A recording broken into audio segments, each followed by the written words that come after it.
श्री गणेशाय नमः। ओम श्री परमात्मने नमः। संक्षिप्त श्री वराह पुराण। लोहारगल क्षेत्र का महात्म्य। पृथ्वी बोली, विष्णु, आप जगत के स्वामी हैं। मैं आपके मुख से सानुंदुर क्षेत्र की परम उत्तम एवं रहस्यपूर्ण महिमा सुन चुकी। इसके सुनने से मुझे परम शांति प्राप्त हुई। यदि इससे भिन्न और कोई सुखदायी गुप्त क्षेत्र हो तो मैं उसे भी जानना चाहती हूँ। आप कृपया उसे भी बताइए। भगवान वराह कहते हैं, देवी, मैं अब तत्व पूर्वक एक दूसरे गुप्त क्षेत्र का प्रसंग बताता हूँ। सुनो। सिद्धवट नामक स्थान से 30 योजन की दूरी पर मलेच्छों का देश है, जिसके मध्य दक्षिण भाग में हिमालय पर्वत स्थित है। वहीं मेरा लोहारगल नाम से प्रसिद्ध एक गुप्त क्षेत्र है। वह 15 आयाम का क्षेत्र चारों ओर 5 योजन तक फैला है।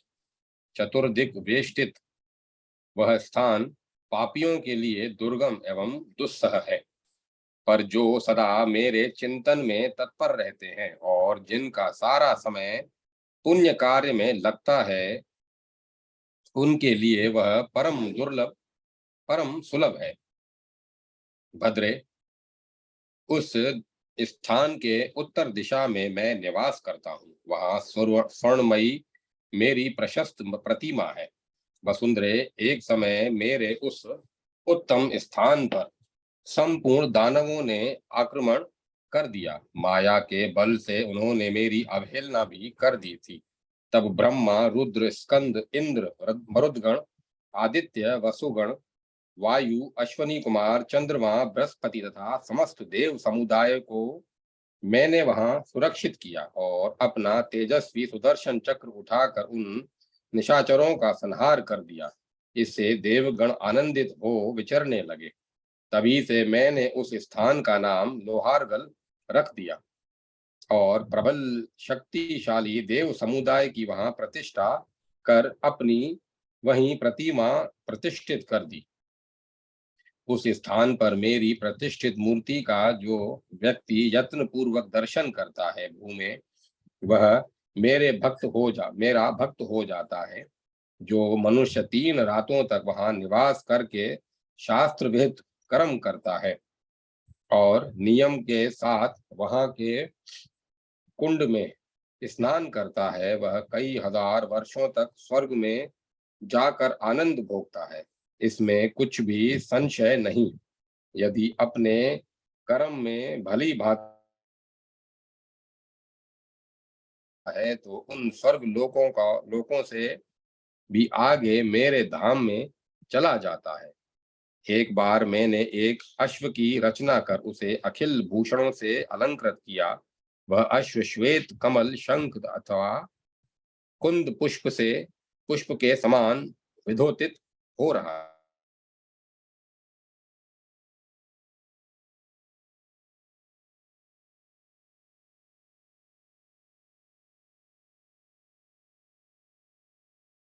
जहाँ कुरुवंशी रहते थे। फिर वहां से मैंने उन्हें गिराना आरंभ किया और आकाश तल से बहुत से दूसरों को भी मार गिराया। इस प्रकार सभी को नष्ट कर भी वह अश्व आकाश में शांत ज्यों का त्यों सुरक्षित तथा सुस्थिर रहा। भगवान वराह बोले, सुमध्य में, तब से पुरुष उत्तम कुल के अश्वों पर चढ़कर स्वर्ग तक की यात्रा करने लगे। देवी, पंचसार नाम से प्रसिद्ध मेरा एक परम गुप्त क्षेत्र है। वह शंख के समान सफेद एवं तीव्र गति के से बहने वाले जल की 4 धाराएं गिरती हैं। वहां शंख के समान सफेद एवं तीव्र गति से बहने वाली जल की 4 धाराएं गिरती हैं। उस क्षेत्र में 4 दिनों तक रहकर व्यक्ति चैत्रांध लोक में जाकर गंधर्वों के साथ विहार करता है और वहां प्राण त्याग कर प्राणी मेरे लोक को प्राप्त होता है। यही नाद नारद कुंड नाम से विख्यात मेरा एक दूसरा उत्तम क्षेत्र है, जहाँ ताल वृक्ष के समान मोटी जल की 5 धाराएं गिरती हैं। उस तीर्थ में एक दिन निवास और स्नान कर पुरुष देव ऋषि नारद के भी दर्शन का सौभाग्य प्राप्त करता है तथा वहां मरकर मेरे धाम को जाता है। यही एक वशिष्ठ कुंड वहीं एक वशिष्ठ कुंड है जिसमें जल की 3 धाराएं गिरती हैं। वहां 5 रात स्नान तथा निवास कर मनुष्य वशिष्ठ जी के लोक में आनंद प्राप्त करता है। मेरे कर्मों में लगा वह पुरुष यदि वहां प्राण छोड़ता है तो उस लोक को छोड़कर मेरे धाम में पहुंच जाता है। देवी, इस लोहारगल क्षेत्र में मेरा एक पंचकुंड नामक प्रधान तीर्थ है, जहाँ हिमालय से निकलकर जल की 5 धाराएं गिरती हैं। वहाँ 5 दिनों तक निवास एवं स्नान कर मनुष्य पंचशिख स्थान पर निवास करता है। यदि इंद्रियों पर विजय प्राप्त कर वह मेरा भक्त वहां प्राण त्यागता है तो वह मेरे लोक को प्राप्त कर लेता है। इसी लोहारगल क्षेत्र में सप्तऋषि कुंड संज्ञक एक अन्य तीर्थ है। वहां के स्नान के पुण्य से पुरुष ऋषियों के लोकों में जाकर हर्षपूर्वक निवास करता है। देवी, वहीं अग्निसर नाम से विख्यात एक कुंड है, जहां 8 रातों तक रहकर तथा उस कुंड में स्नान कर प्राणी सभी सुखों का उपभोग कर अंगिरा मुनि के लोक को प्राप्त होता है। इसमें कोई संशय नहीं। यदि मुझसे संबंधित कर्म में तत्पर वह पुरुष वहां प्राण छोड़ता है तो अग्नि के लोक का त्याग कर मेरे धाम को प्राप्त होता है। देवी, उसी लोहारगल क्षेत्र में उमा कुंड नाम से एक प्रसिद्ध स्थान है। वह स्थान है जहाँ भगवान शंकर की परम सुंदरी पत्नी गौरी का प्राकट्य हुआ था। वहां 10 रातों तक रहकर मनुष्य को स्नान करना चाहिए। इससे उसे गौरी का दर्शन सुलभ होता है और उनके लोक में वह सानंद निवास करता है। यदि आयु क्षीण होने पर वह मनुष्य उस स्थान पर प्राण का त्याग करता है तो उस लोक से हटकर मेरे धाम में शोभा पाता है। भगवान शंकर के साथ उमा देवी का यही विवाह हुआ था। इसमें हंस, कर्ण कर्णव, चक्रवाक, सारस आदि पक्षी सदा निवास करते हैं। हिमालय पर्वत से होकर यहाँ निर्मल जल की 3 धाराएं गिरती हैं। मनुष्य 12 दिनों तक यहाँ निवास और स्नान करे तो वह रुद्रलोक में आनंद करता है। यदि वहां वह अत्यंत कठिन कर्म करके प्राणों को छोड़ता है तो रुद्रलोक से पृथक होकर मेरे स्थान की यात्रा करता है। वहीं ब्रह्मकुंड नामक स्थान में चारों वेदों की उत्पत्ति हुई थी। इसी के उत्तर पार्श्व में स्वर्ण के समान रंग वाली एक स्वच्छ जल की धारा गिरती है, जहाँ ऋग्वेद की ध्वनि हुई थी। वहीं यहीं पश्चिम भाग में यजुर्वेद से युक्त धारा तथा दक्षिण पार्श्व में अथर्ववेद से समन्वित धारा गिरती है। 7 रातों तक रहकर जो मनुष्य यहाँ स्नान करता है वह ब्रह्मा के लोक को प्राप्त करता है। यदि अहंकार शून्य होकर वह व्यक्ति वहां प्राण त्यागता है तो उस लोक का परित्याग करके मेरे लोक में आ जाता है। महाभागे, मेरे इस लोहारगल क्षेत्र की कथा बड़ी ही रहस्यमय है। सिद्धि चाहने वाले मनुष्य को वहां अवश्य जाना चाहिए। वरान ने वह क्षेत्र 25 योजन की दूरी में चारों ओर फैला है और स्वयं ही प्रकट हुआ है। यह विषय आख्यानों में परम आख्यान, धर्मों में सर्वोत्कृष्ट धर्म तथा पवित्रों में परम पवित्र है। जो श्रद्धालु पुरुष इसका पाठ करता है अथवा सुनते हैं पाठ करते हैं अथवा सुनते हैं, उनके माता एवं पिता इन दोनों कुलों के 10-10 पूर्व पुरुषों का संसार सागर से उद्धार हो जाता है। अध्याय 151 समाप्त। मथुरा तीर्थ की प्रशंसा।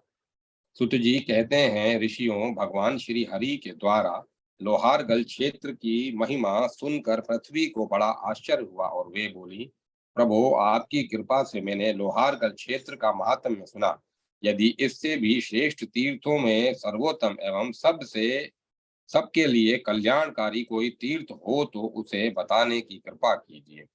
भगवान वराह कहते हैं, वसुंधरे, मथुरा के समान मेरे लिए दूसरा कोई भी तीर्थ आकाश, पाताल एवं मर्त्य, इन तीनों लोकों में कहीं प्रिय प्रतीत प्रतीत नहीं होता। इसी पुरी में मेरा श्री कृष्ण अवतार हुआ, अतः यह पुष्कर, प्रयाग, उज्जैन, काशी एवं नैमिषारण्य से भी बढ़कर है। यहाँ विधि पूर्वक निवास करने वाला मानव निस्संदेह आवागमन से मुक्त हो जाता है। माघ मास के उत्तम पर्व पर प्रयाग में निवास करने से मनुष्य को जो पुण्य फल प्राप्त होता है, वह मथुरा में एक दिन रहने पर ही मिल जाता है।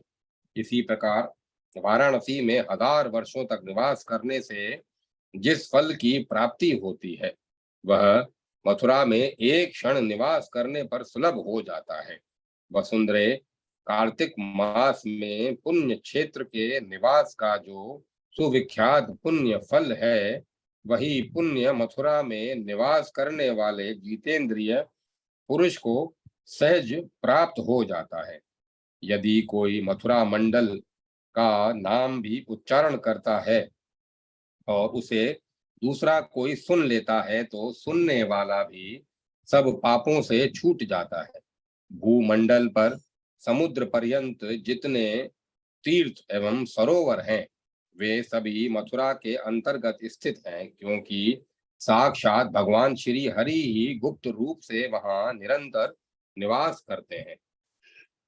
कुब्जामर्क, सौकर्व और मथुरा ये परम विशिष्ट तीर्थ हैं, जहां योग तप की साधना न रहने पर भी इन स्थानों के निवासी सिद्धि पा जाते हैं, इसमें कोई संशय नहीं है।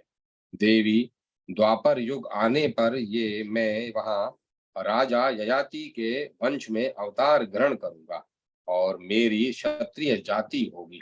उस समय में 4 मूर्ति कृष्ण, बलराम, प्रद्युम्न और अनिरुद्ध बनकर चतुर्व्यूह के रूप में 100 वर्षों तक वहां निवास करूंगा। मेरे ये चारों विग्रह क्रमशः चंदन, स्वर्ण, अशोक एवं कमल के सदृश रूप वाले होंगे। उस समय धर्म से द्वेष करने वाले कंस आदि महान भयंकर 32 दैत्य उत्पन्न होंगे, जिनका मैं संहार करूंगा। वहां सूर्य की पुत्री यमुना का सुंदर प्रवाह सदा सन्निकट शोभा पाता है। मथुरा में मेरे और बहुत से गुप्त तीर्थ हैं। देवी, उन तीर्थों में स्नान करने पर मनुष्य मेरे लोक में प्रतिष्ठित होता है और वहां मरने पर वह 4 भुजाओं से युक्त होकर मेरा स्वरूप बन जाता है। देवी, मथुरा मंडल में विश्रांति नाम का एक तीर्थ है, जो तीनों लोकों में प्रसिद्ध है। वहां स्नान करने वाला मानव मेरे लोक में रहने का स्थान पाता है और वहां मेरी प्रतिमा का दर्शन कर संपूर्ण तीर्थों के अवगाहन का फल प्राप्त करता है। जो 2 बार उसकी प्रदक्षिणा कर लेता है, वह विष्णु लोक का भागी होता है। इसी प्रकार एक कनखल नामक अत्यंत गृह स्थान है, जहां केवल स्नान करने से ही मनुष्य स्वर्ग सुख का अधिकारी हो जाता है। ऐसे ही विंदुक नाम से विख्यात मेरा एक परम गोप्य क्षेत्र है। देवी, उस क्षेत्र में स्नान करने वाला व्यक्ति मेरे लोक में प्रतिष्ठा पाता है। वसुंधरे, अब उस तीर्थ में घटित घटित एक प्राचीन इतिहास सुनो।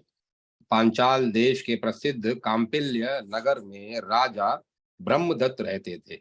वहीं तेंदुक नामक एक नाई रहता था। बहुत दिनों तक वहां निवास करने के बाद उसका पूरा परिवार क्षीण हो गया और वह पीड़ित होकर वहां से मथुरा चला आया और एक ब्राह्मण के घर रहने लगा।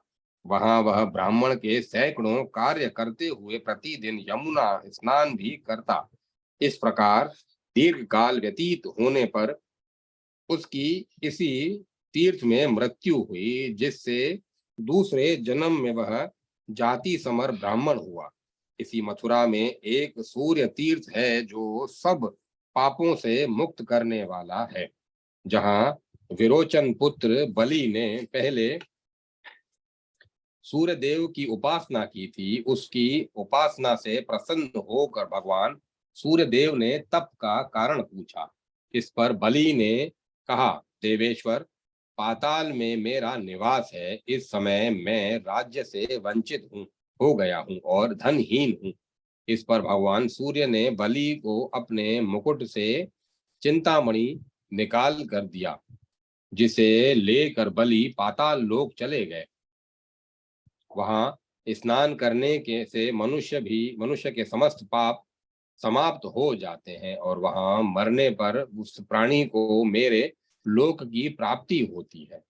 देवी, प्रत्येक रविवार के दिन संक्रांति के अवसर पर अथवा सूर्य एवं चंद्र ग्रहण के उस तीर्थ में स्नान करने से राज यज्ञ के समान फल मिलता है। ध्रुव ने भी यही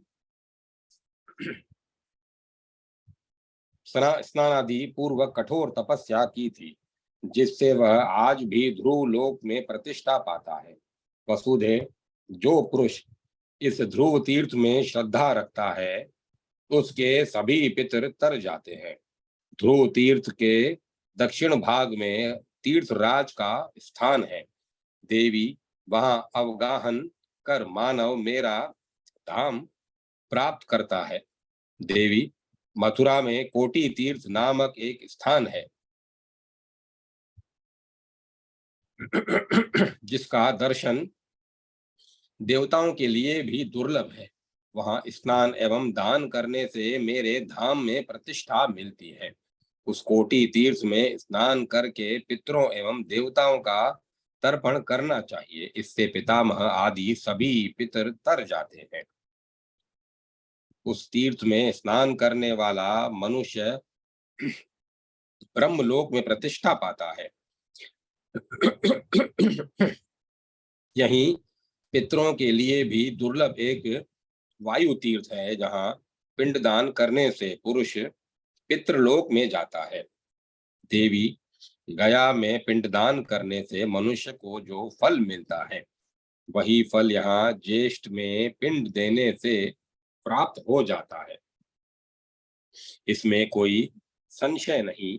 इन 12 तीर्थों का केवल स्मरण करने से भी पाप दूर हो जाते हैं और मनुष्य की सारी कामनाएं पूर्ण हो जाती हैं। अध्याय 152 पूर्ण। यमुना, मथुरा, यमुना और अक्रूर तीर्थ के महात्म्य। भगवान वराह कहते हैं, वसुंधरे, शिव कुंड के उत्तर नवक नामक एक पवित्र क्षेत्र है, जहाँ स्नान करने मात्र से ही प्राणी को सौभाग्य सुलभ हो जाता है और पापी पुरुष भी मेरे धाम में प्रतिष्ठा प्राप्त करता है। अब इस तीर्थ की एक पुरानी घटना सुनो। पहले नैमिषारण्य में एक दुष्ट निषाद रहता था। एक बार वह किसी मास की चतुर्दशी को मथुरा आया और उसके मन में यमुना में तैरने की इच्छा उत्पन्न हुई। यद्यपि वह यमुना में तैरता हुआ संयमन तीर्थ तक पहुंच गया, फिर भी देव योग से वह उससे बाहर न निकल पाया और वहीं उसका प्राणांत भी हो गया। दूसरे जन्म में वही निषाद क्षत्रिय वंश में उत्पन्न हुआ होकर संपूर्ण भूमंडल का स्वामी बना, जिसकी राजधानी सौराष्ट्र में थी और कालांतर में वही यक्ष्मधनु नाम से प्रख्यात हुआ। वह अपने धर्म, छात्र धर्म एवं तथा राज धर्म का भली भांति पालन करता तथा अपने राज्य की रक्षा और प्रजा का रंजन करने में समर्थ और सफल था। उसका विवाह काशी राज की सुंदरी कन्या पिवरी से हुआ। यशमुधनु की और भी रानियां थी, किंतु सभी रानियों में पिवरी भी उसे सबसे अधिक प्रिय थी। वह उसके साथ भवनों, उद्यानों, उपवनों और नदी तटों पर विहार करता हुआ राज्य सुख का उपभोग करने लगा। कालांतर में उसके 7 पुत्र और 5 पुत्रियां उत्पन्न हुई। इस प्रकार यशमधनु के 77 वर्ष बीत गए। एक समय जब वह शयन कर रहा था, तो अचानक उसे मथुरा में संयमन तीर्थ की स्मृति हो आई और उसके मुंह से हाँ हाँ शब्द निकलने लगा। इस पर पास में सोई उसकी पटरानी तिवरी ने कहा, राजन, आप यह क्या कह रहे हैं? राजा ने उत्तर दिया, प्रिय, जो किसी मादक वस्तु आदि के सेवन से बेसुध रहता है, नींद में रहता है अथवा जिसका चित्त विक्षिप्त रहता है, उसके मुख से असंबद्ध शब्दों का निकल जाना स्वाभाविक है। मैं नींद में था, इसी से ये शब्द निकल गए।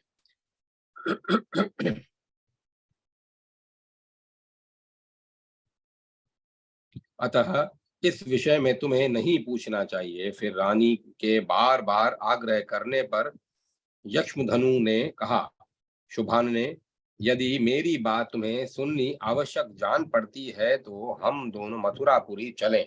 वहीं मैं तुम्हें यह बात बताऊंगा। ग्राम, रत्न, खजाना और जनता की संभाल के लिए पुत्र को राज्य पर कर दोनों अभिषिक्त कर देना चाहिए। देवी विद्या के समान कोई आंख नहीं, धर्म के समान कोई बल नहीं, राग के समान कोई दुख नहीं,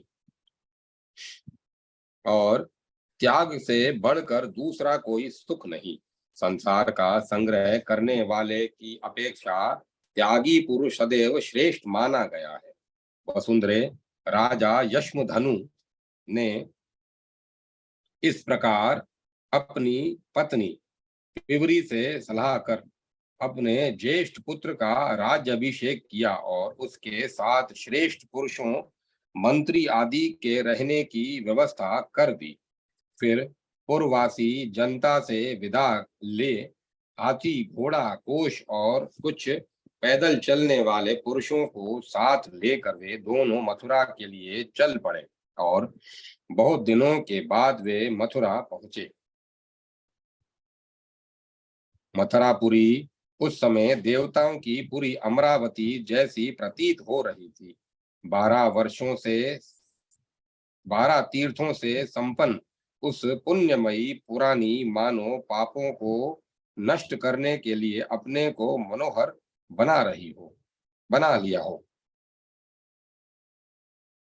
12 तीर्थों से संपन्न उस पुण्यमयी पुरी ने मानो पापों को नष्ट करने के लिए अपने को मनोहर बना लिया हो। वसुंधरे, जब राजा यशमुधनु और पिवरी ने मथुरापुरी का दर्शन किया तो उनका हृदय प्रसन्न हो गया। फिर उस रानी ने उस रहस्य को पूछा जिसके लिए वे मथुरा आए थे। इस पर यशमुधनु ने कहा, पहले तुम अपनी रहस्यपूर्ण बात बताओ, तब मैं बताऊंगा। पिवरी बोली, पहले मेरा निवास गंगा के तट पर था, किंतु वहां भी मेरा नाम पिवरी ही था। एक बार मैं कार्तिक द्वादशी के दिन इस मथुरापुरी के दर्शन के लिए यहाँ आई। उसी समय नाव द्वारा यमुना को पार करते समय में अचानक धरा धरापतन तीर्थ के गहरे जल में गिर गई, जिससे मेरे प्राण निकल गए। इसी तीर्थ के प्रभाव से मेरा काशी नरेश के यहाँ जन्म तथा फिर आपसे विवाह हुआ। वसुंधरे, इसके बाद राजा यशमुधनु ने जिस प्रकार संयमन तीर्थ में उसकी मृत्यु हुई थी, वह सब कथा पीवरी से सुनाई। तब अब मैं दोनों वसुंधरे। इसके बाद राजा यशमुधनु ने जिस प्रकार संयमन तीर्थ में उसकी मृत्यु हुई थी, वह सब कथा पीवरी से सुनी। अब वे दोनों मथुरा में ही रहने लगे और यमुना में स्नान करने का नियम बना लिया। प्रतिदिन नियम से वे मेरा दर्शन करते। कालांतर में वही शरीर त्याग कर सभी बंधनों से मुक्त होकर वे मेरे लोक को प्राप्त हुए। देवी, उसी मथुरा में मधुवन नामक एक अत्यंत सुंदर स्थान है और यही एक कुंदवन के नाम से मेरा प्रसिद्ध स्थान है, जहां जाने पर ही व्यक्ति सफल मनोरथ हो जाता है। वहीं यही वनों में प्रधान एक काम्प्य काम्प्यक वन है, जहां स्नान करने से मनुष्य मेरे धाम को प्राप्त होता है। यहाँ के विमल कुंड तीर्थ में स्नान करने से प्राणी के संपूर्ण पाप धुल जाते हैं और जो वहीं प्राणों का परित्याग करता है, वह मेरे लोक में प्रतिष्ठा पाता है। पांचवें वन को वकुल वन कहते हैं। वहां स्नान कर मनुष्य अग्नि लोक को प्राप्त करता है। यमुना के उस पार भद्रवन नामक का एक छठा वन है। मेरी भक्ति के में परायण रहने वाले पुरुष ही वहां जा पाते हैं और वहीं और उन्हें नागलोक की प्राप्ति होती है। खदेर वन सातवां है और आठवां महावन। नवें वन का नाम लोहजंग वन है, क्योंकि लोहजंग ही उसकी रक्षा करता था। 10वें वन का नाम बिल्व वन है। वहां जाकर प्राणी ब्रह्मा जी के लोक में प्रतिष्ठा पाता है। भांडेर वन 11वां है, जिसके दर्शन मात्र से मनुष्य माता के गर्भ में नहीं आता। 12वां वन वृंदावन है, जहाँ की अधिष्ठात्री वृंदा देवी है। देवी समस्त पापों का संहार करने वाला वह स्थान मुझे बहुत प्रिय है। वसुंधरे, वृंदावन जाकर जो गोविंद का दर्शन करते हैं, उन्हें यमपुरी में कदापि नहीं जाना पड़ता। उनको पुण्यात्मा पुरुषों की गति सहज सुलभ हो जाती है। यमुनेश्वर तीर्थ के धरापतन में स्नान करने पर मनुष्य स्वर्ग का आनंद पाता है और वहां प्राण त्यागने वाला मेरे धाम को जाता है। इसके आगे नाग तीर्थ एवं घंटाभरण तीर्थ है, जिसमें स्नान कर मनुष्य सूर्य लोक में जाता है। वसुधे, यहाँ सोम तीर्थ का एक पवित्र स्थान है, जहाँ द्वापर में चंद्रमा मेरा दर्शन करते हैं। इसमें अभिषेक कर मनुष्य इंद्रलोक में निवास करता है। यहीं जहाँ सरस्वती नदी ऊपर से उतरी है, वह पवित्र स्थान संपूर्ण पापों को हरने वाला है। मथुरा के पश्चिम में ऋषिगण निरंतर मेरी पूजा करते हैं। प्राचीन काल में सृष्टि के अवसर पर ब्रह्मा द्वारा मन से निर्मित होने के कारण इसका नाम मानस तीर्थ पड़ा। यहाँ जो स्नान करते हैं, उन्हें स्वर्ग मिलता है। यही भगवान श्री गणेश का एक पुण्यमय तीर्थ है, जिसके प्रभाव से पाप दूर से ही भाग जाते हैं। यहाँ चतुर्थी, अष्टमी और चतुर्दशी के दिन स्नान करने से मनुष्यों के सामने श्री गणेश जी के प्रभाव से दुख पास में नहीं फटकते। विद्या आरंभ की जाए अथवा यज्ञ एवं दान आदि की क्रियाएं संपन्न करनी हो, तो सभी समयों में गौरी नंदन गणेश जी धर्मकर्ता पुरुष के कार्य को सदा निर्विघ्न पूर्ण कर देते हैं। यही आधा कोस के परिमाण वाला परम दुष्कर शिव क्षेत्र है, जहां रहकर भगवान शंकर इस मथुरापुरी की निरंतर रक्षा करते हैं। उसके जल में स्नान और उस जल का पान कर मनुष्य मथुरा वास का फल प्राप्त करता है। भगवान वराह कहते हैं, देवी, अब मैं एक दूसरे दुर्लभ अक्रूर तीर्थ का वर्णन करता हूँ। अयन विशुभ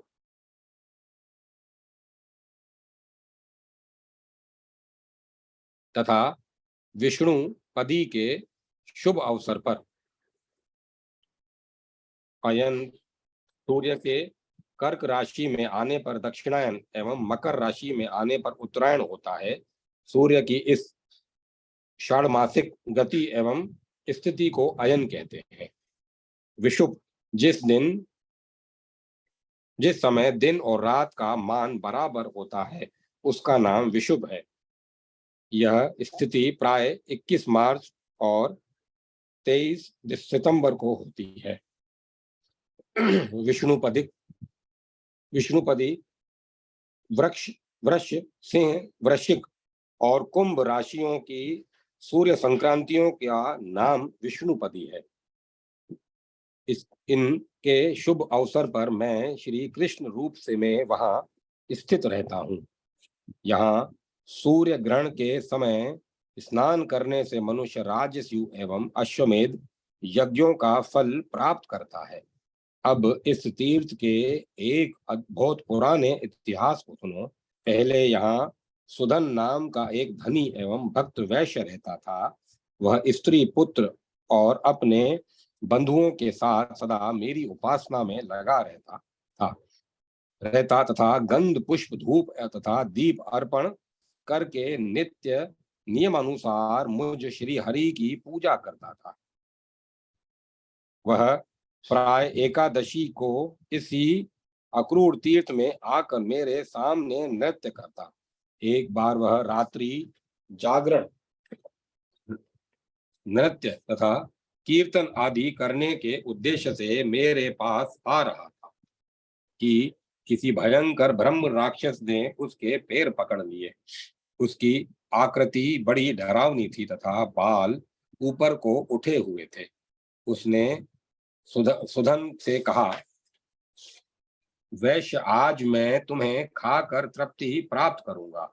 इस पर सुधन बोला, राक्षस, बस तुम थोड़ी देर प्रतीक्षा करो, मैं तुम्हें पर्याप्त भोजन दूंगा और बाद में तुम मेरे इस शरीर को भी भक्षण कर लेना। पर इस समय मैं देवेश्वर श्री हरि के सामने नृत्य एवं रात्रि जागरण करने के लिए जा रहा हूँ। मैं अपना यह व्रत पूरा कर प्रातः सूर्य के उदय होते ही तुम्हारे पास वापस आ जाऊंगा। तब तुम मेरे इस शरीर को अवश्य खा लेना। भगवान नारायण की प्रसन्नता के लिए किए जाने वाले मेरे इस व्रत को भंग करना तुम्हारे लिए उचित नहीं है। इस पर ब्रह्म राक्षस आदर पूर्वक मधुर वाणी से बोला, साधो, तुम यह असत्य बात क्यों कह रहे हो?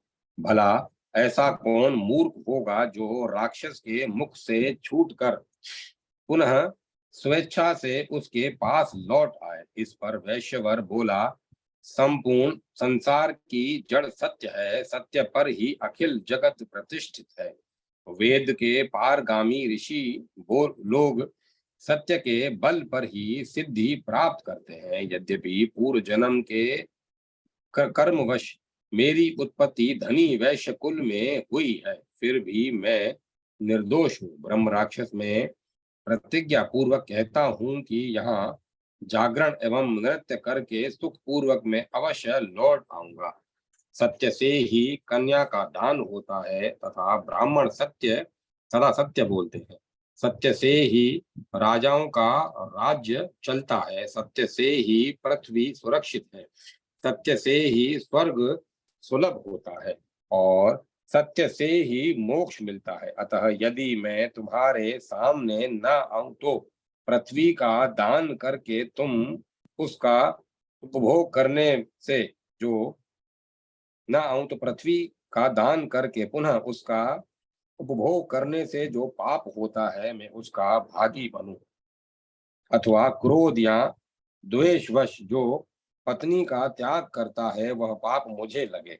यदि मैं पुनः तुम्हारे पास न आऊं तो एक साथ बैठकर भोजन करने वाले व्यक्तियों में जो पंक्ति भेद का पाप करता है मुझे वह पाप लगे, अथवा यदि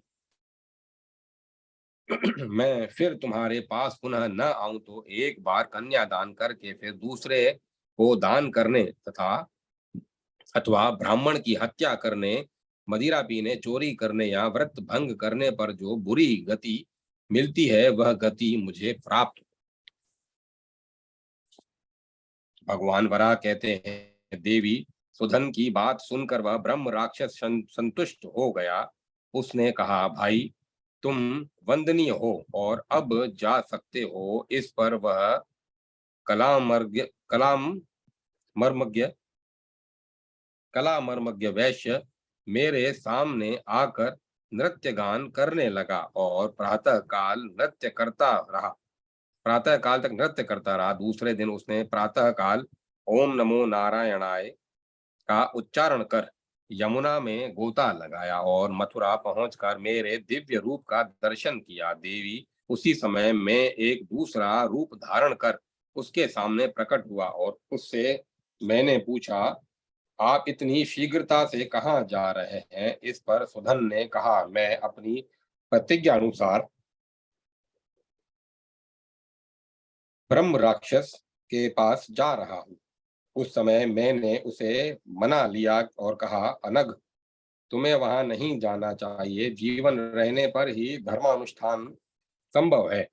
इस पर इस उस वैश्य ने उत्तर दिया, महाभाग, मैं ब्रह्म राक्षस के पास अवश्य जाऊंगा जिससे मेरी सत्य की प्रतिज्ञा सुरक्षित हो। जगत प्रभु भगवान विष्णु के निमित्त जागरण और नृत्य करने का मेरा व्रत था। यह वह नियम सुखपूर्वक संपन्न हो गया। इस प्रकार कहकर वह वहां से चला गया और ब्रह्म राक्षस से कहा, राक्षस, तुम अब इच्छा अनुसार मेरे इस शरीर को खा जाओ। इस पर ब्रह्म राक्षस ने कहा, वैश्यवर, तुम वस्तुतः सत्य एवं धर्म का पालन करने वाले साधु पुरुष हो। तुम्हारा कल्याण हो। मैं तुम्हारे व्यवहार से संतुष्ट हूँ। महाभाग, अब तुम अपने नृत्य एवं जागरण से के पूरे पुण्य को मुझे देने की कृपा करो। तुम्हारे प्रभाव से मेरा भी उद्धार हो जाएगा। राक्षस, मैं तुम्हें अपने रात्रि जागरण एवं नृत्य का पुण्य नहीं दे सकता। आधी रात, एक प्रहर तथा आधे प्रहर के भी जागरण का पुण्य मैं तुम्हें नहीं दे सकता। वैश्य ने कहा, तब बस एक नृत्य का ही पुण्य मुझे देने की दया करो। राक्षस बोला, मैं तुम्हें पुण्य तो यह भी नहीं दे सकता, पर जो बात कह चुका हूँ उसके लिए आ गया हूँ। साथ ही मैं यह भी जानना चाहता हूं कि तुम किस कर्म के दोष से ब्रह्म राक्षस हुए। यदि यह बहुत गोप्य न हो तो मुझे बता दो। वैश्य ने कहा, अब ब्रह्म राक्षस के मुख पर हंसी छा गई। उसने कहा, वैश्यवर, तुम ऐसी बात क्यों कर कहते हो? मैं तो तुम्हारे पास का ही रहने वाला हूँ। मेरा नाम अग्निदत्त है।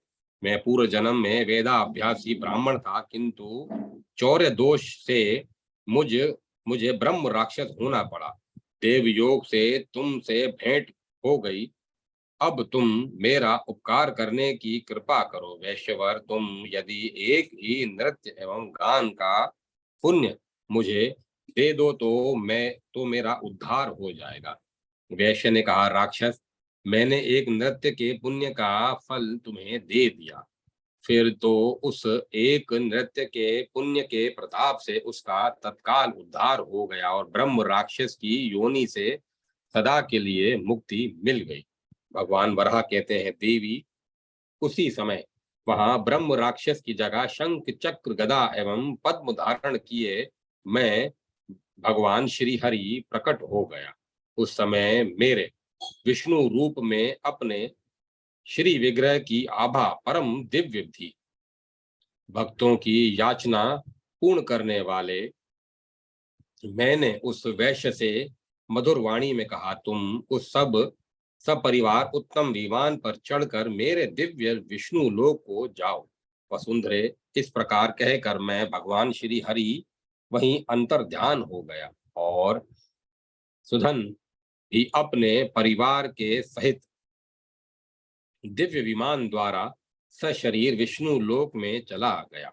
देवी, अक्रूर तीर्थ की यह महिमा मैंने तुम्हें बता दी।